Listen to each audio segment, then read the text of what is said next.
তীব্র বিমান হামলায় কেঁপে উঠেছে তেহরান। কাতার ভিত্তিক সংবাদ মাধ্যম আল জাজিরার প্রতিনিধি মোহাম্মদ ভাল জানিয়েছেন, বিমান হামলার তীব্রতার দিক থেকে তেহরানের সোমবার দিবাগত রাতটি এখন পর্যন্ত অন্যতম ভয়াবহ রাত।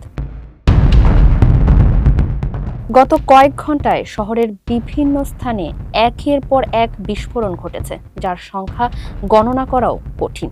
বিস্ফোরণের তীব্রতায় তেহরানে আল জাজিরার অফিসের জানালাও কেঁপে ওঠে বলে জানান তিনি।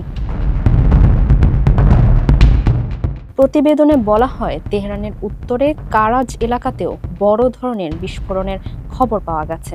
একই সময়ে পূর্ব তেহরানের একটি আবাসিক এলাকায় ভয়াবহ হামলার ঘটনাও ঘটেছে। স্থানীয় কর্তৃপক্ষের বরাতে বলা হয়েছে, এসব হামলায় অন্তত 40 জন ইরানি নিহত হয়েছেন। সোমবার রাতে তেহরানের আকাশে দেশটির আকাশ প্রতিরক্ষা ব্যবস্থা অত্যন্ত সক্রিয় ছিল।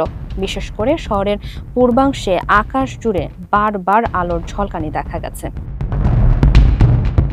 অন্যদিকে ইস্ফাহান শহরেও তীব্র বোমাবর্ষণের খবর পাওয়া গেছে। সেখানে গভর্নরের কার্যালয় এবং ইউনেস্কো স্বীকৃত একটি প্রাচীন রাজপ্রাসাদকে লক্ষ্য করে হামলা চালানো হয়েছে বলে জানা গেছে। এছাড়া তাবারিজ অঞ্চল থেকেও বিস্ফোরণের খবর আসছে। কিছু সূত্রের দাবি, ইস্ফাহানের বিস্ফোরণগুলো সেখানকার পারমাণবিক স্থাপনাগুলোর কাছাকাছি এলাকায় ঘটেছে।